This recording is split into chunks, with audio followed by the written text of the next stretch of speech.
উজনি অসমৰ 4খন জিলাত জনতাৰ দুখ দুৰ্গতিৰ সীমা নোহোৱা হৈছে। বান কমিলেও দুৰ্গতি কমা নাই জনতাৰ। বানৰ পিছত চৌদিশে কেৱল পলস আৰু বোকা। বাসগৃহত পলস, খেতিপথাৰত পলস। এই সমস্যাৰ পৰা বানাক্ৰান্তক মুক্তি দিব কোনে? বিধানসভাত উজনি অসমৰ 4খন জিলাৰ বানাক্ৰান্তৰ এই সমস্যা সমাধানৰ দাবী শাসক বিৰোধীৰ। ভিবিজি ৰামজিৰ জৰিয়তে বানে ধোৱা অঞ্চলত আঁচনি ৰূপায়ণৰ আহ্বান শাসক বিৰোধীৰ। ভিবিজি ৰামজিৰ অধীনত পলস গুচোৱাৰ ব্যৱস্থা কৰাৰ দাবী। ডিজাস্টাৰ মেনেজমেণ্টৰ জৰিয়তে ভিবিজি ৰামজিৰ জৰিয়তে আমি 34টা ধৰণৰ আঁচনি আমি ল'ব পাৰোঁ।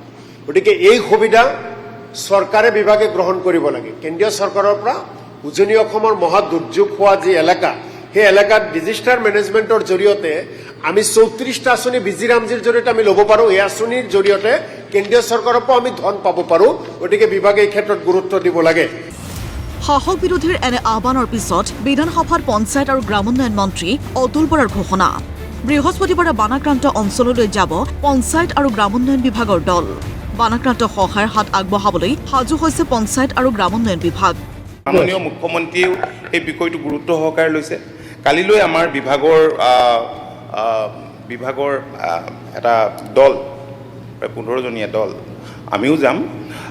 গৈ কি আঁচনিত আজি PNRDৰ কি আঁচনিৰ জৰিয়তে সেই বন্যাত্মক আমাৰ তৰফৰ পৰা সহায় কৰিব পৰা যায়। হয়, তেখেতে চিলটেশ্যন হৈছে, কৰি গৈছে, সেইবিলাক কাম আমি ডেফিনেটলি এনেকুৱাবিলাক স্কিমৰ জৰিয়তে আমি কৰিব পাৰোঁ। বিধানসভাত বিভাগীয় মন্ত্ৰী অতুল বৰাৰ আন এক ঘোষণা। বানাক্ৰান্ত অঞ্চলৰ আত্মসহায়ক গোটক কিদৰে সহায় কৰিব পাৰি সেই লৈও চিন্তা কৰিছে চৰকাৰে। ASRLFৰ জৰিয়তেও আমি কেতবোৰ পৰিকল্পনা আমাৰ মাজতে আমি কৰি লৈছোঁ। কোন স্কিমৰ জৰিয়তে আমি সেইবোৰ অঞ্চলত আমি ৰাইজক আমি সকাহ দিব পাৰিম। আমাৰ যিবিলাক SHG গোট আছিল, সেই SHG গোটবিলাকে কোনোবাই হাঁহ পুহিবলৈ পইচা লৈছিলে, গৰু পুহিবলৈ পইচা লৈছিলে, ছাগলী পুহিবলৈ, মুৰ্গী পুহিবলৈ, সেইবিলাকতো উটি গ'ল। গতিকে সেই ক্ষেত্ৰতো মাননীয় মুখ্যমন্ত্ৰীৰ নিৰ্দেশ মতে ভৱিষ্যতৰ দিনত আগবাঢ়িম। আমি ভৱিষ্যতে আমি কেনেকৈ সেইখিনিক আকৌ আমি সকাহ দিব পাৰোঁ, কামখিনি তেওঁলোকৰ জৰিয়তে আমি আৰম্ভ কৰিব পাৰোঁ। উল্লেখনীয় যে উজনি অসমত সৃষ্টি হোৱা জলপ্ৰলয়ৰ বাবে বিধানসভাৰ বাজেট অধিৱেশনৰ দিন চমুৱাই অনা হ'ল। 31 জুলাইত সমাপ্ত হ'বলগীয়া বিধানসভাৰ বাজেট অধিৱেশন বুধবাৰে পৰিসমাপ্তি ঘটে। অন্তিম দিনা বিধানসভাই উজনি অসমৰ বানত প্ৰাণ হেৰুওৱাসকলৰ প্ৰতি গভীৰ শ্ৰদ্ধাঞ্জলি জ্ঞাপন কৰাৰ লগতে মৃতসকলৰ আত্মাৰ চিৰশান্তিৰ বাবে 1 মিনিট মৌন প্ৰাৰ্থনা জনায়। চলিত অসম বিধানসভাৰ বাজেট অধিৱেশনৰ কালছোৱাতে আমাৰ ৰাজ্যখনে এক ভয়াৱহ প্ৰাকৃতিক দুৰ্যোগৰ সন্মুখীন হ'বলগীয়া হ'ল। উজনি অসমৰ যোৰহাট, শিৱসাগৰ আৰু চৰাইদেউ জিলাত প্ৰলয়ংকাৰী বানে কালৰূপ ধাৰণ কৰি সৰ্বদিশে বিস্তৰ ক্ষতি সাধন কৰিলে।